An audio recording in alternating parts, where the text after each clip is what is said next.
परवर्ती खबर को आसिबा मिछ प्रचार करुछि पाकिस्तान पाकिस्तान आरंभ कर सारी छाया युद्ध घरे घरे पहुंचुछि पाकिस्तान रो मिछ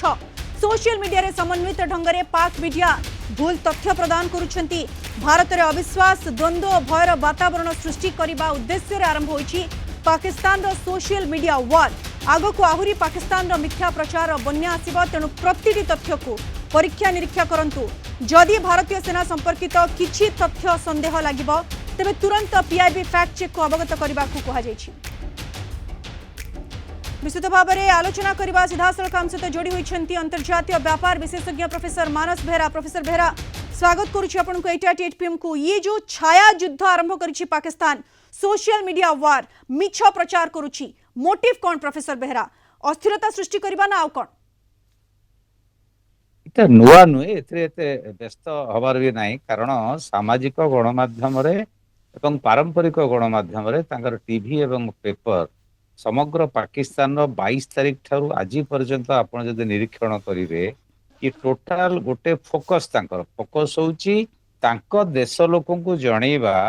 जे आमे भारत विरुद्ध रे यूनाइटेड होचु आक्रमण करिवु प्रतिशोध नबु रक्तर नदी बहिदेबु इत्यादि इत्यादि स्ट्राटेजिक प्लान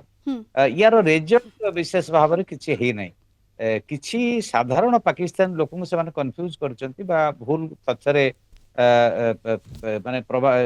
मोबिलाइज कर देइछंती किंतु अलगा दृष्टि तांकर ये जो छाया युद्ध कहते बा मीडिया वार इथरे विशेष किसी फरक पड़ नहीं एपर्यंत। द्वितीय कथा होची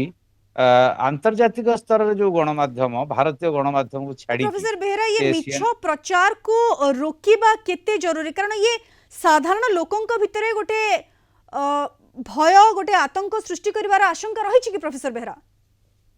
तांकर दीटा टार्गेट तांकर प्रथम टार्गेट हला पाकिस्तानी नागरिक पाकिस्तान देशर जनसाधारण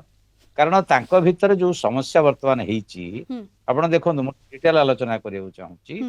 जे पाकिस्तान आर्मी विरुद्ध रे इमरान खान आंदोलन करथले तो एंटायर पाकिस्तान मिडिल क्लास मध्यवित्त श्रेणी एवं साधारण लोके जो माने टिके शिक्षित पढुचंती सामाजिक गणमाध्यम व्यवहार करूचंती पेपर पढुचंती टीवी देखुचंती ये टोटल आर्मी ऊपर असंतुष्ट हो जाइतिले एवं इमरान खान को सपोर्ट करते से माने इलेक्शन मैनिपुलेट करिक सरकार शरीफ सरकार आसेला ता परवर्ती पर्याय यही अवस्था थिला बेले बेलुचिस्तान रे जोरदार लड़ाई है जाफर एक्सप्रेस अपहरण एवं हिंसात्मक कार्य एपटे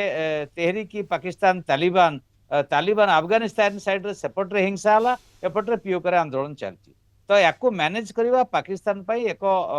माने असफल प्रयास था डिफिकल्ट था से समय 22 तारीख पहलगाम आक्रमण होची आपण माने क्रोनोलॉजीटा बुझंतु तेणु 22 तारीख पहलगाम आक्रमण होची एवं से मुनीर नवेम्बर रिटायर करेंगे सी गोटे अस्त्र भाव में व्यवहार कर पाकिस्तानी जनसाधारण प्रबल असंतोष कन्फ्यूज स्टेट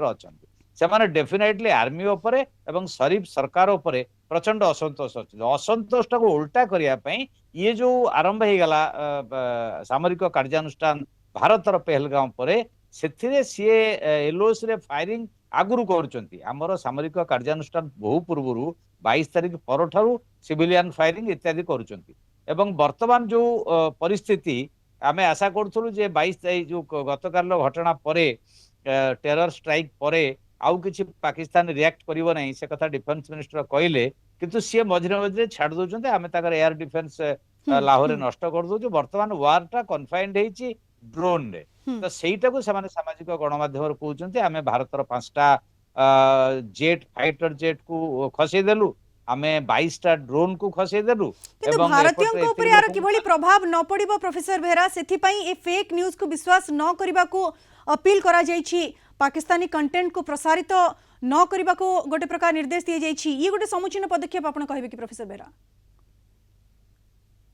जनसाधारण तांको लोक बुझेबे तो नेचुराली से सरकार बुझेबे जे आमे ठीक होछु आमे प्रतिवाद करछु आमे लड़ाई करछु आमे धराशायी करदेलु भारतर फाइटर जेट को इत्यादि इत्यादि तांको लोक न बुझेले सी कन्विन्स करि परिन अवस्था तांकर खराब हो जिवो आउ रहला जो माने भारतीय जनसाधारण भारतर जो माने यूज करछु सोशल मीडिया बा एपटे इंटरनेशनल मीडिया बा इंटरनेशनल ग्लोबल समग्र पृथ्वीर नजर बर्तमान रही भारत पाकिस्तान मध्य कौन होची दीटा न्यूक्लियर स्टेट उत्तेजना हो नेता मान स्टेटमेंट आसुची ग्लोबल लीडर मानकर तो ये अवस्था से कन्फ्यूज करिया चाहते एलओसी रे जो फायरिंग होची तार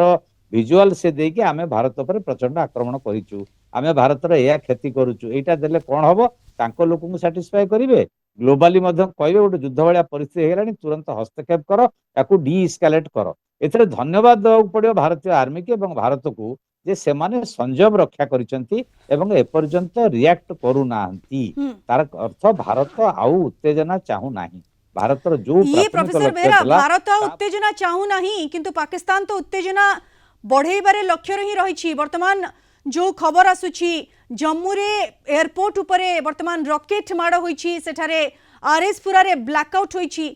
प्रोफेसर बेहरा ड्रोन अटैक होइतिबा जा खबर आसुची ये तो पाकिस्तान नो पुणी थरे हीन उद्यम कोठी ना कोठी उत्तेजना वृद्धि लक्ष्य रे पाकिस्तान या करूची ना प्रोफेसर बेहरा पाकिस्तान रो 22 तारिख दिन स्ट्रेटजी शेयर होईची एलओसी रे अनप्रोवोक्ड फायरिंग एवं उत्तेजनामूलक भाषण तापर यार प्रतिक्रिया रे डेफिनेटली से तो डायरेक्ट वार को जीवाकू चाहूनी जाई परिबनी वर्तमान अवस्था कन्वेंशनल वार को से एई भला मझिरे मझिरे कोड कोड आक्रमण करिवो एवं प्रोवोक करिवो भारत भारत रिएक्ट करू से भला प्रोवोक करिवो प्रोवोक करे तार लाभ कोन गोटे लिमिटेड कन्वेंशनल वार हेले समग्र विश्ववासी एथरे हस्तक्षेप करिवे एवं भारत को से प्रोजेक्ट करिवो किंतु एटा तो हेई नै कारण ऑलरेडी भारत सबु राष्ट्र मानकू वैदेशिक मंत्री निजे एवं वैदेशिक मंत्रणालय ब्रीफ करा सरची ग्लोब रे पृथ्वी रे एवं गोटाए पिक्चर जोटा जाउची आपण ताका मूल समस्याटा बुझी परुना सी जो रखिचंती वीआईपी भलिया काकू जैसी अहमद रो मुख्य एवं लश्करी तैयबार मुख्य हफिज सईद एवं